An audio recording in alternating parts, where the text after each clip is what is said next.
I'd say it's a road movie, or it's a horror film. A lot of killing goes on. It's a very emotional ride. It's a very primitive ride. It's like a rabbit chase through Texas. And what happens to the characters is unbelievably dramatic. It's a crime story. The Mexican brown dope. In some ways it's a Western because of the terrain and the setting. In some ways it feels a little bit like a noir. There's a good deal of humor in it, so you could call it a comedy. You know how many people I know in El Paso, Texas? That's how many. It's a very powerful story about violence, where any option can be taken. Where are you going? I don't know. I'd say it's a horror comedy chase.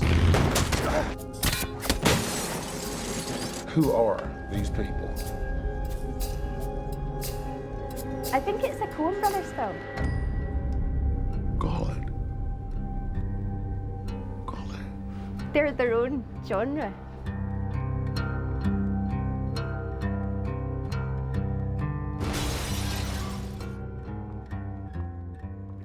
No Country for Old Men, the novel by Cormac McCarthy, is a book that the producer Scott Rudin had brought to us, thinking we might have an affinity for it, and we did. At a basic level, liking it as a book and thinking that maybe we could do something with it. It was begging to be made into a movie. It read like a treatment for a screenplay, to me, but a screenplay for a very good movie. It was unlike anything Cormac has written before. A chase kicked off by a drug deal gone bad. It just seemed interesting in a genre way, but also interesting because it kind of subverts the genre expectations too. It's kind of a chase, but the bad guy actually never catches up to the good guy. I thought it was a very powerful story. And in the hands of the Coens, that story can be really powerful and deep. It's the sort of material that plays to a lot of their strengths. And it's a very cinematic book. We're rolling. Hey. And action. We'd done our first movie in Texas. It is a place that we kind of knew and were certainly attracted to before we read the book, so that was another incentive for us to do the story. As far as where you are at the end, you don't have to be in any specific place. Let's see where it times out. Here's how it's different for us, just in terms of the experience of making the movie. The three main guys never have scenes together because one is pursuing the other. We don't cross paths, which is one of the points that I think is more interesting in the story, that we really don't interact with each other, even if we are looking for each other the whole movie. It's basically a chase story.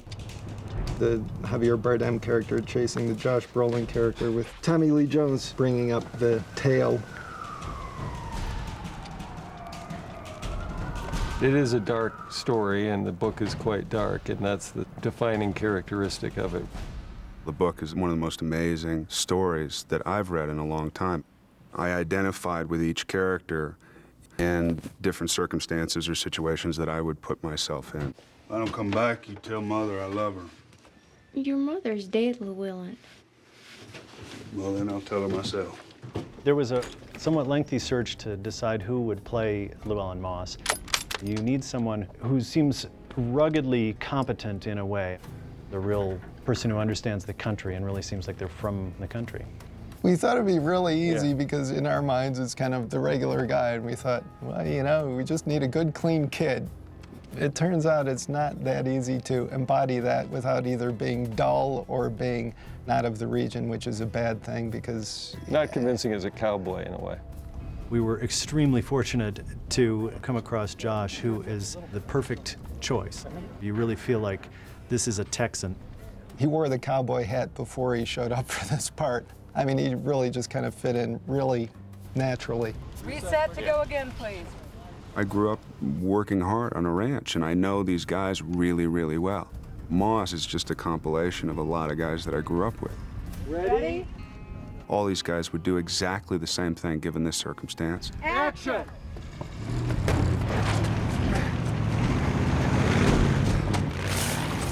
Moss is a backwoods country boy who's never had any money.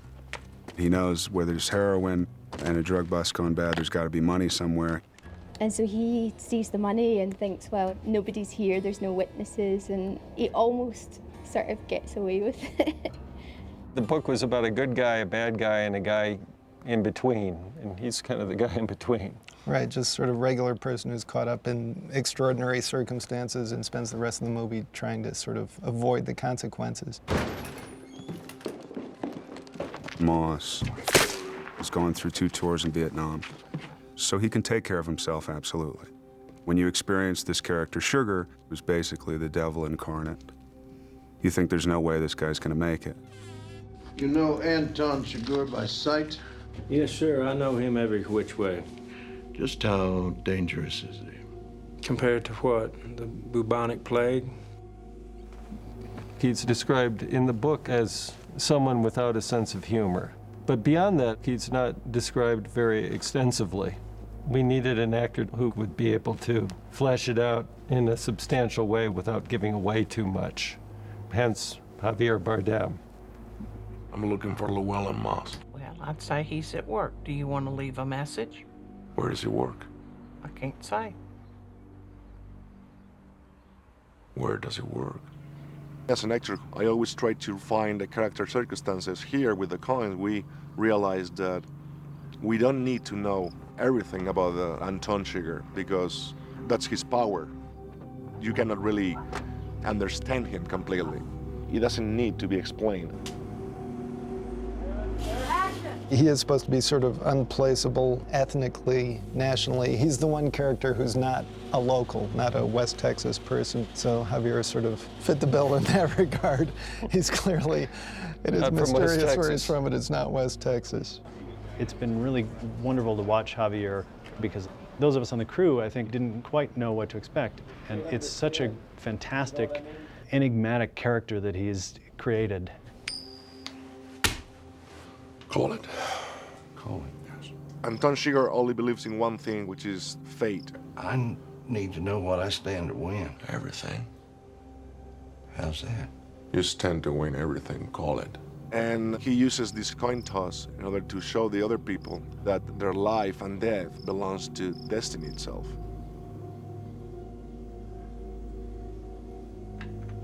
Well done. There's an openness to him that makes it far more scary than if somebody just gave a look. I'm gonna kill you look, you know? You don't understand it, you can't pigeonhole it, you can't categorize it. He brings this soul to it that it makes it very eerie. Do you have any idea how crazy you are?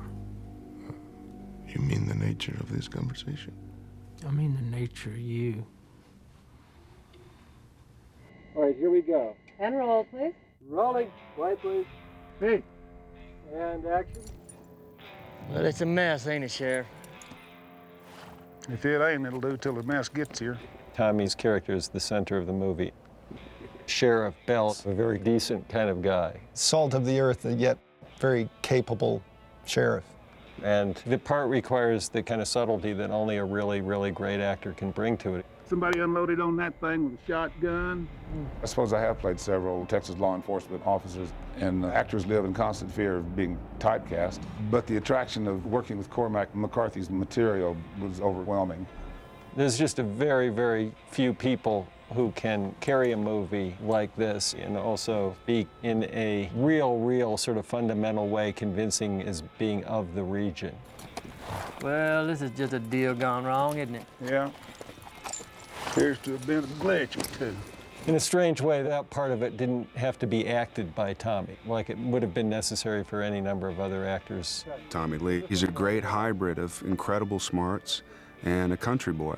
He's from San Saba County, and that's where Llewellyn Moss is from, and he couldn't help but remind me of that many times. 600-pound steer, you can slaughter a 600-pound steer. That makes sense. Right. Oh, okay. Yeah, that steer is great. He's of the region to sort of his core, and the region is so much a part of the character.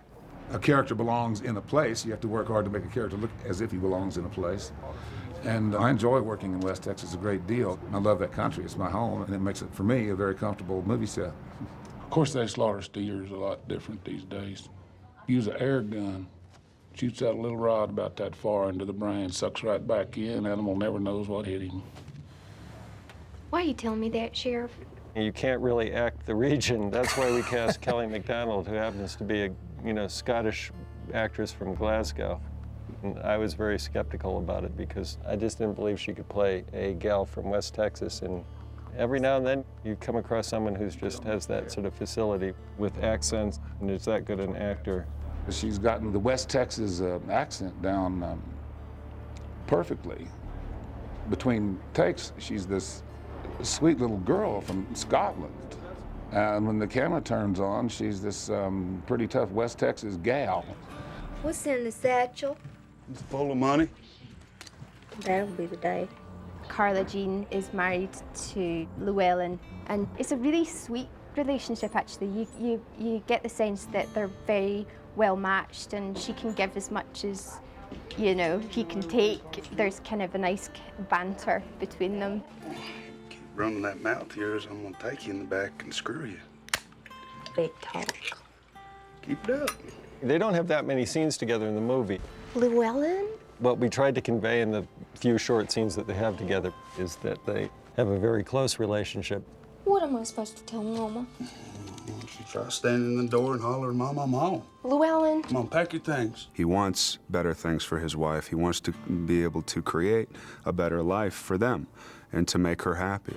I got a bad feeling, Llewellyn. Well, I got a good one, so that ought to even out. She's just a very normal young woman. They live in a trailer and kind of have a pretty sedate life. She lives in a trailer, you know, double wide out in the trailer park in Sanderson, Texas, and works at Walmart. I don't know if it's a cliche, but at least people recognize what we're talking about. The story is about where it takes place as much as anything else. So the location becomes a huge, important character or element in the story, and it can't be separated from the story. It was very important to us that we shoot at least the stuff where you really get a feel for the landscape in West Texas. It's a primitive landscape. It's a survivalist landscape. And that's what the whole story revolves around. It revolves around surviving. And when you live off the land, it's all about the elements. You go with the flow. You have lightning happening over here, it's sunny over here, it's 120 over here, and then it's 50 degrees that night. It's constantly changing. West Texas is a really beautiful place and a really remote place. We shot some of the movie based out of Marfa. And that poses its own set of challenges because Marfa is really, it's out there. It's about 3.5 hours from El Paso and about 3.5 hours from Midland, and it's very harsh country, but really gorgeous in a lot of ways. And so we were able to go there and shoot a lot of the wide exterior stuff that really tries to set the mood and give you sort of feel for where the story really takes place. That looks like about a 77 Ford to you, Wendell. It could be. I'd say it is, not a doubt in my mind. It was a little strange discovering that we were making a period movie set in 1980, because in a way we don't associate that with period in the sense that you think of period movies. Still, a surprising number of sort of design elements have to be manipulated to make it convincing. This structure is the American side of the border crossing into Mexico.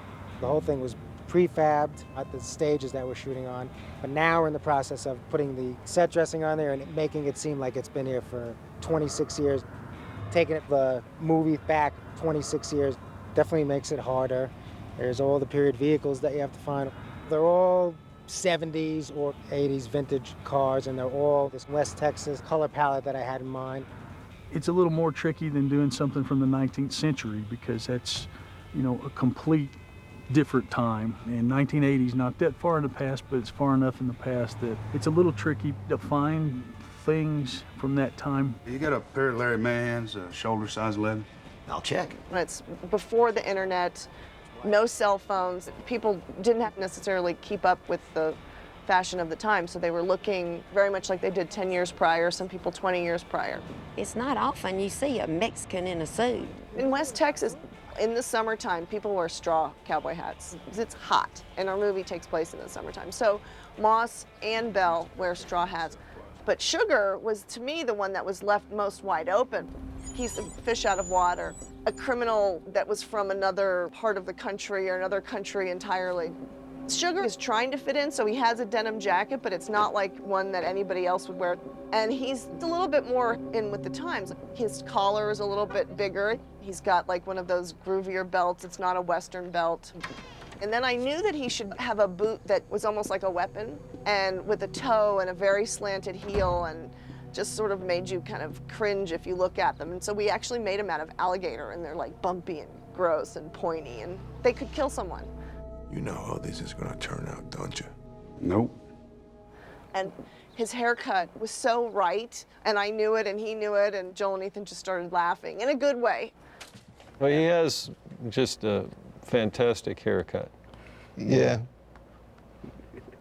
Javier loved the haircut. His character has really evolved into this other thing. What we're doing to him and his look, would have never have thought that for the character. Didn't imagine that when we were, reading the script. There's Llewellyn there. He's somebody who needs to be able to blend into the environment where he goes. The fun thing about it is he doesn't blend at all. There's a scene in the film where the crime scene takes place. And when our character Moss first approaches it, there's bodies everywhere on the ground and a dead dog, a pit bull. And we've had to create all these bodies. That looks good, Christian. And the challenging thing was to create these bodies to feel bloated, dead, and burnt by the sun. It's because what happens to a body in the desert after 2 days is pretty horrific. How's everything, you think, looking? I think it looks fantastic. Okay. The sort of almost excessive nature of the blood and the violence in the movie obviously makes for some strange moments on the set. There have been many wonderful moments. Steve Root getting shot in the throat and gurgling. We shot Javier performing field surgery on himself in a crappy motel room. The prosthetic wound and all this sort of... blood everywhere. And with the opening scene, we just kind of leap right into the mayhem, and it sort of establishes the bad guy's character in a kind of graphic way. I got it under control. The thing that surprised all of us, I think, was the opening violence, strangling the deputy with the handcuffs. And it sounded like, it's a tussly kind of fight thing. No big deal. Oh, man. I was talking to Joel and he goes, we're gonna choke him. He's gonna die. His neck's gonna split open. There's gonna be some blood. And this has to be the most violent scene in the film. This has to be the most horrific, torturous, sort of choking scene ever seen. And so the question was how to make that look real and brutal without hurting either of the actors. Because to put any pressure on someone with a pair of handcuffs, your wrists go numb after a couple of seconds. You can't really feel anything with your fingers there, can you? With this hand? Handcuffs are not designed to be comfortable. So once you get down on the ground, the handcuffs pinch the arms and are on pressure points. If he's not pulling hard on the handcuffs, then it doesn't look like he's really hurting the guy. And then if he's pulling hard on the handcuffs, he's hurting himself. And we built this harness to the actor, which looked like something the Terminator would have. It had metal braces around the neck and the handcuffs attached to that. And then we created prosthetics that would fit over all this and try to make it look natural. Sugar has his handcuffs wrapped around the deputy, and he's violently throwing them around the room by the neck. And as the chain digs into the skin, he eventually gives it a good twist, and the skin pops, and the artery bursts, and blood starts to come out. Give it to the brothers for shooting it in a way that I think sells the effect correctly. There's something about it that's a little like a horror movie. There are things that are sort of similar to what we've done before and things that are very different. A lot of this stuff is very procedural, people doing things to cover their tracks or track the other two people. It's all very, much of the about movies... physical activity in order to achieve a purpose, which honestly we've sort of always been fascinated by. The pharmacy explosion was a little tricky just because you're working in a public street. You have cars going by, stunt guys on the walkway, and then the crews in the store. So when you step down, sort of a quick look that way and that way, definitely. The whole thing comes from the original storyboard of the car blow-up scenes. So you start with the story elements where he makes a fuse and lights the gas cap, and it's all on the actor's cue. Action. So even the door that he's opening is loaded with materials. And even though one car explodes, we had 5 large plate glass windows to drop at the same time as if there was a concussion wave coming out of the car. You just kind of sandwich all the effects into it so it's not a big threat to anybody, but it's still visually filling the frame. Working with the Coens, it's always, let's take it a little further as we get a little more into the art of it rather than churning it out by body count. Take the gun out again, grab onto the thing, gun's drawn. Yeah, that's great. Most of the special effects are related to the shotgun fights. The weapons involved were a big deal. Let's talk to Jerry. I'm a little worried about that. All the guns the actors used. McCarthy's very detailed in his description about what the guns really were. Moss has a basic hunting rifle. You hold still. It's a Remington 700, but that's the same kind of weapon that Army snipers used. And he was a Vietnam vet, so that tied together. 12 gauge. You need shells? Yeah, 00. Moss takes a shotgun and saws it off in the motel room. So you want this to fall from this to that? Yeah. Okay. Quiet, please. McCarthy didn't really say what it was, but when he said he worked the pump and let the hammer down, there's only one shotgun I knew that, that did that. It was a Winchester Model 97. And so that's what we went with. That's a cut. Moss has to kind of work for his weapons. Sugar just somehow seems to pull them out of thin air. Just whatever kind of killing thing that he needs.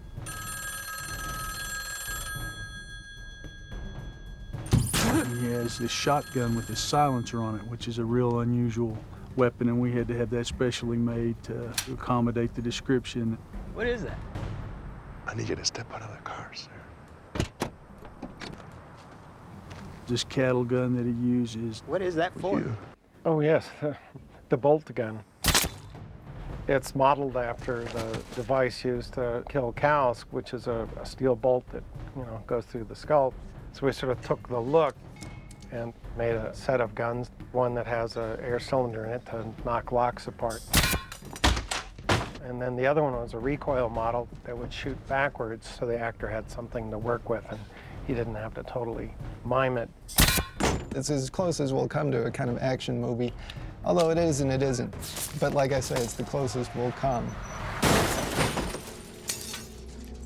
I think No Country for Old Men is a very simple story, but in the Coens' hands, it's very complex in the way they shot it, in the way they go farther with their characters, and it's fun to watch, even if it's violent, because the story is about violence. The movie is by far the most violent movie we've ever made. It was different. I mean, it was different from anything we've done before. Once again, it belongs to the Coens.